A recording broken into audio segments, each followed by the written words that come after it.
ठीक है, तो आज का फिर से चैप्टर वही है, विद्युत धारिता एवं परावैद्युत। और इसमें अभी तक हमने जो पढ़ लिया है उसके आगे थोड़ा और पढ़ते हैं कि आवेशित संधारित्र के अंदर, क्योंकि एक वैद्युत क्षेत्र होता है और उस वैद्युत क्षेत्र को बनाने में हमें कुछ ऊर्जा खर्च करनी पड़ती है और ये ऊर्जा इन प्लेटों के बीच में वैद्युत क्षेत्र के रूप में संचित हो जाती है। ठीक है, तो ये जो ऊर्जा इन प्लेटों के बीच में संचित है उसके लिए कुछ फार्मूले आते हैं, जैसे 1/2 CV² Q²/2C। ठीक है, ये कहाँ से आते हैं ये देखते हैं हम लोग अभी।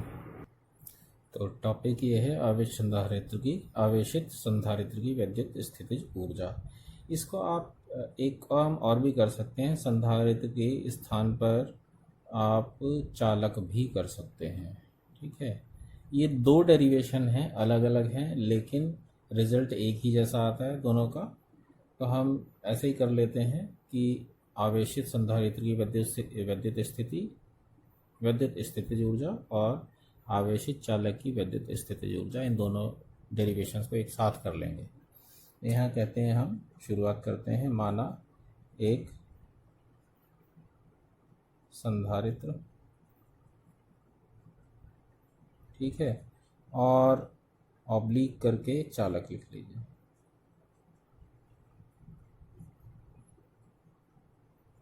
की धारिता C है तथा इसे Q आवेश तक आवेशित किया जाता है। तो टॉपिक ये है आवेशित संधारित्र की वैद्युत स्थितिज ऊर्जा। और इसी डेरिवेशन के जैसा एक और डेरिवेशन है, उसमें भी सेम इसी तरीके से करना है, केवल आवेशित चालक की वैद्युत स्थितिज ऊर्जा उसमें लिखा जाता है। ठीक है, तो लिखते हैं कि जब किसी चालक या संधारित्र को आवेशित किया जाता है तो उसे आवेश देने में कुछ कार्य करना पड़ता है। यह कार्य संधारित्र की वैद्युत स्थितिज ऊर्जा के रूप में संचित हो जाता है। ठीक है, तो यही वैद्युत स्थितिज ऊर्जा अब हम निकालेंगे। इसके लिए माना किसी संधारित्र की, ये संधारित्र और ऑब्लिक कर लीजिए चालक,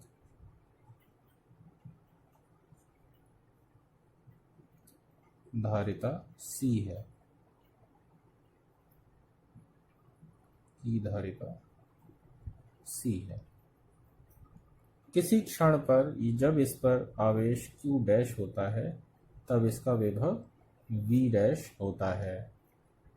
इस हिसाब से V' = Q'/C। ठीक है, ये इक्वेशन नंबर 1 हो जाती है हमारे लिए।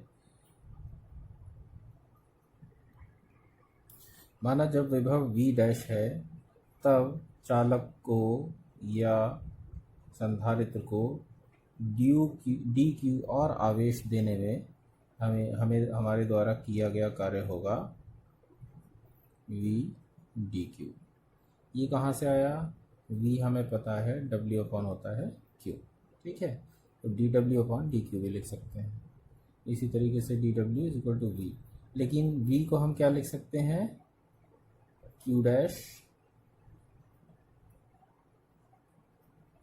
यहाँ V' लिखेंगे, Q'/C × dq। अतः आवेश का मान 0 से बढ़ाकर Q करने के लिए, ये Q' नहीं है, केवल Q है। Q करने के लिए कितना कार्य करना होगा? इंटीग्रेशन करते हैं 0 to Q, किसका? Q', एक मिनट, dW और डी डब्ल्यू की जगह क्या रखेंगे, यहाँ से ये रखेंगे 0 to Q dash upon C into D Q. यहाँ पर c जो है एक कांस्टेंट है, इसको हम बाहर ले लेंगे, इंटीग्रेशन के अंदर आ जाएगा 0 से लेकर q तक q dash into D Q. तो लास्ट वाली इक्वेशन ये है। यहाँ से जब इसका समाकलन करेंगे तो आ जाएगा w is equal to 1 upon c q square q dash square upon 2 0 to q 1 upon c और 2 भी बाहर ले लेते हैं और ये हो जाएगा क्यू स्क्वायर माइनस 0 स्क्वायर। ठीक है, तो आखिर में ये आया क्यू स्क्वायर अपॉन 2 से, यही कार्य है। अब यहाँ लिखेंगे संधारित्र अब्लिक चालक को आवेशित करने में किया गया यही कार्य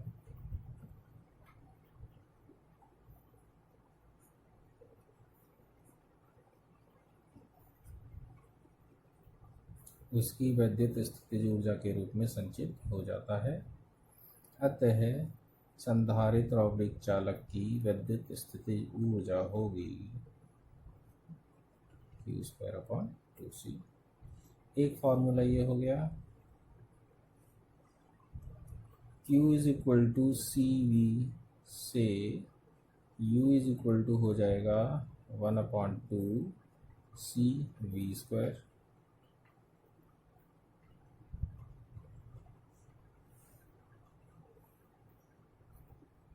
ठीक है, ये दो फार्मूले हो गए आपके पास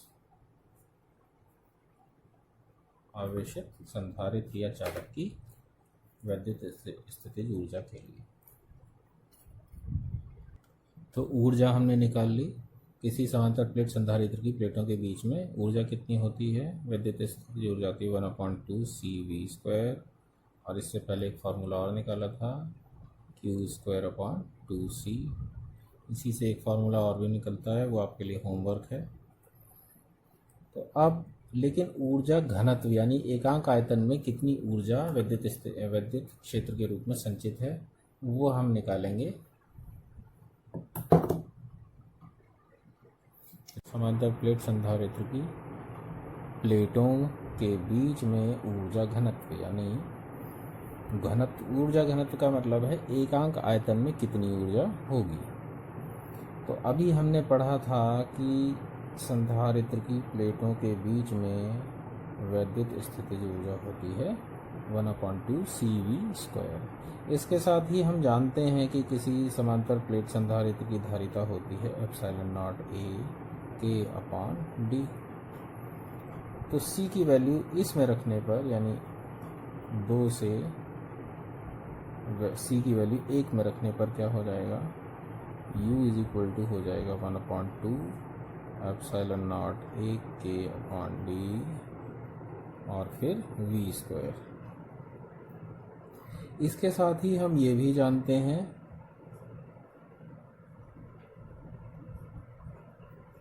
कि V इज इक्वल टू होता है E इंटू डी, तो स्क्वायर हो गया। तो यहाँ बचा ε0 A K upon D into E square into D square. इस डी से ये डी कट गया, तो अब नीचे बचा 1/2 ε0 A K E square into D. ठीक है, अब इसमें से हम अगर आयतन एक तरफ निकाल दें यानी ठीक है यानी A इंटू डी, तो हम लिख सकते हैं इसको 1/2 ε0 के ई स्क्वायर संधारित्र का आयतन। ऐसे लिखने में कोई बुराई नहीं है, आप लिख सकते हो ऐसे, ठीक है। तो u बराबर हो गया 1/2 एप्सिलॉन नॉट के ई स्क्वायर इंटू संधारित्र का आयतन। इसका मतलब संधारित्र के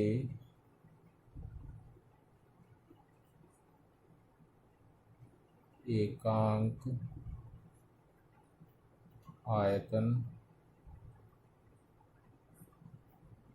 की वैद्युत स्थितिज ऊर्जा होगी, इसको हम U डैश कह देते हैं, U अपॉन संधारित्र का आयतन, और शॉर्ट में लिख देते हैं आयतन, बराबर कितना रह जाएगा 1/2 एप्सिलॉन नॉट के ई स्क्वायर, यानी U dash is equal to 1/2 epsilon naught के ई स्क्वायर। एक तो फार्मूला ये हो गया। और अगर संधारित्र की प्लेटों के बीच में वायु है या निर्वात है तब के बराबर होता है 1 वायु के लिए, तो वायु संधारित्र के लिए ये हो जाएगा एप्सिलॉन नॉट ई स्क्वायर।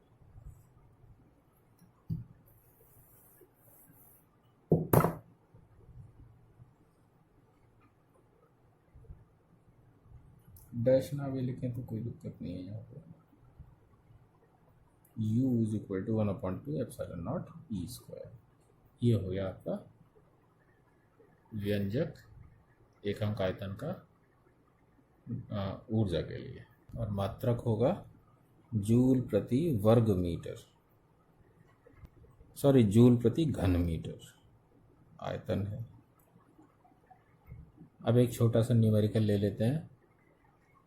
12 पिकोफैरड का एक संधारित्र 50 वोल्ट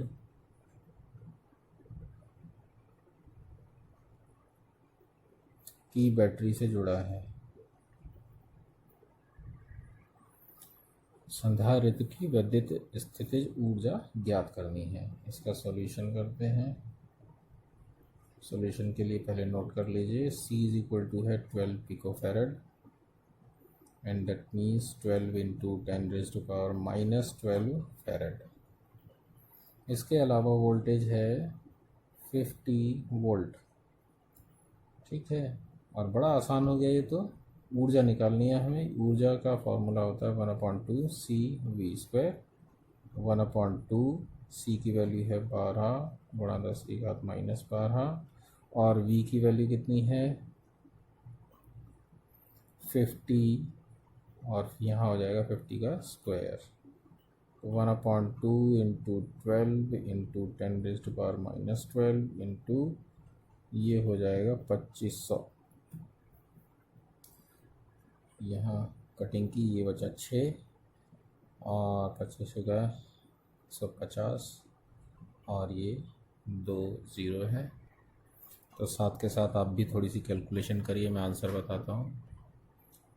25 को गुणा 6 से किया 150 आ गया, 2 0 ये रहे, गुणा 10⁻⁻12 एज इट इज़। अब यहाँ देखते हैं 1 2 3 और 4, तो 1.5 लिख के इसमें से 4 हटा देते हैं, यानी ये हुआ -8 जूल। यही आपका आंसर है। ठीक है, हमने संधारित्र पढ़ लिया है। समांतर प्लेट संधारित्रों के लिए संधारिता का फॉर्मूला होता है C is equal to epsilon naught A K/D। तो अगर हम बहुत सारे संधारित्रों को अलग अलग क्रमों में जोड़ने की कोशिश करें तो क्या स्थिति बनती है वो देखते हैं। तो हमारी हेडिंग हो जाएगी समांतर प्लेट संधारित्रों के संयोजन। तो समांतर प्लेट संधारित्रों के दो प्रकार के संयोजन होंगे। पहला होगा श्रेणी क्रम संयोजन और दूसरा होगा समांतर क्रम संयोजन। अब आपको शायद कुछ याद आ रहा होगा, आपने 10th में भी ये चीज़ पढ़ी है, ठीक है, लेकिन वहाँ पे थे प्रतिरोध और यहाँ पर है संधारित्र। तो माना C1, C2 और C3 धारिताओं के 3 संधारित्र हैं, इनको श्रेणी क्रम संयोजन में जोड़ा गया है। तो कैसे जोड़ेंगे? 1, 2 और 3। इसकी धारिता C1, इसकी धारिता C2 और इसकी धारिता C3। अब यहाँ पर अगर हमने इस संयोजन के दोनों सिरों के बीच में वोल्टेज लगाया है V, तो ये 3 भागों में बटेगा और पहले भाग के अक्रॉस होगा V1, दूसरे भाग के अक्रॉस होगा V2 और तीसरे संधारित्र या भाग के सिरों के बीच होगा V3, ठीक है। अब क्योंकि हमने इसको प्लस क्यू आवेश अगर दिया तो यहाँ पे माइनस क्यू आवेश आएगा और इससे लीक होने वाला जो अलग हटने वाला आवेश होगा वो फिर से यहाँ प्लस क्यू हो जाएगा और फिर यहाँ माइनस क्यू आ जाएगा। फिर इससे इतना ही प्लस क्यू आवेश इधर जाएगा और ये प्लस क्यू आवेश यहाँ आ जाएगा और यहाँ से माइनस क्यू आवेश आ जाएगा और यहाँ से प्लस क्यू आवेश फिर धरती में चला जाएगा। तो इसका मतलब क्यू जो है वो तीनों भागों के लिए एक बराबर होगा, ठीक है। अतः इस संयोजन में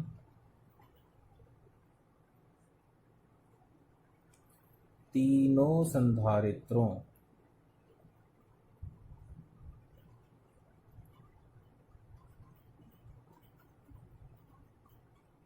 पर आवेश एक समान होंगे,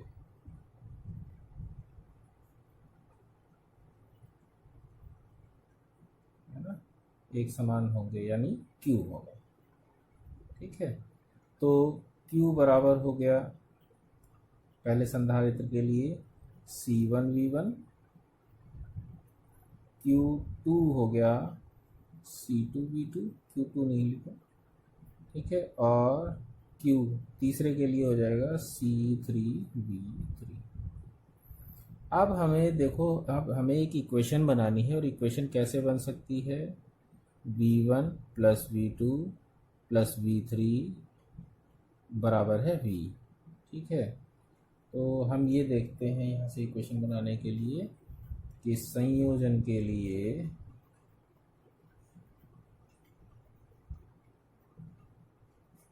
V इज इक्वल टू क्या है? V1 plus V2 plus V3। V1 कितना होगा? यहाँ से देखिए Q अपॉन C1 प्लस इसी तरीके से V2 के लिए हो जाएगा Q अपॉन C2, इसी तरीके से थर्ड के लिए हो जाएगा Q अपॉन C3, ठीक है। यदि संयोजन की तुल्य धारिता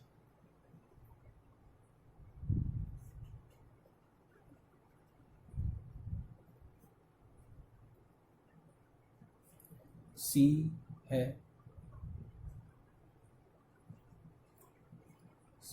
तब V इज इक्वल टू हो जाएगा Q अपॉन C। इसलिए ये ऊपर वाली इक्वेशन हो जाएगी Q upon C is equal to Q upon C1 plus Q upon C2 plus Q upon C3। अब आप यहाँ देख सकते हो दोनों तरफ Q कॉमन लिया जा सकता है, तो ये हो जाएगा Q upon C is equal to Q 1 upon C1 plus 1 upon C2 plus 1 upon C3। ये Q से ये Q कट जाएगा, 1 upon C is equal to 1 upon C1 plus 1 upon C2 plus 1 upon C3। तो श्रेणी क्रम संयोजन के लिए धारिताओं का संयोजन ये होता है, इनके मतलब श्रेणी क्रम में संयोजित संधारित्रों की तुल्य धारिता का व्युत्क्रम सभी संधारित्रों की धारिताओं के व्युत्क्रमों का योग होता है। तो माना C1, C2 और C3 तीन संधारित्र हैं। अगर हम इस संयोजन के बीच सिरों के बीच में विद्युत विभव V लगाते हैं तो C1 के सिरों के बीच पे विद्युत विभव V होगा, C2 के सिरों के बीच भी विद्युत विभव V होगा और C3 के सिरों के बीच भी विद्युत विभव V होगा। यानी तीनों संधारित्रों के सिरों के बीच विद्युत विभव एक समान होगा। अब फर्क क्या आएगा, मान लीजिए हमने यहाँ से Q आवेश दिया तो यहाँ पर जाएगा Q1 आवेश, यहाँ जाएगा Q2 आवेश और यहाँ जाएगा Q3 आवेश। तो ये क्योंकि यही आवेश तीन भागों में बटा है इसीलिए हमारी इक्वेशन हो जाएगी Q = Q1 plus Q2 plus Q3 और Q1 हो जाएगा C1V1 प्लस Q2 हो जाएगा C2V2 प्लस Q3 हो जाएगा C3V3। लेकिन यहाँ पे V सबके लिए एक समान है, सॉरी मुझे गलती हो गई है, तो ठीक है। तो Q = Q1 plus Q2 plus Q3 था और Q हो जाएगा C1 और V as it is plus C2V plus C3V। V सबके लिए एक समान है। यदि संयोजन की तुल्य धारिता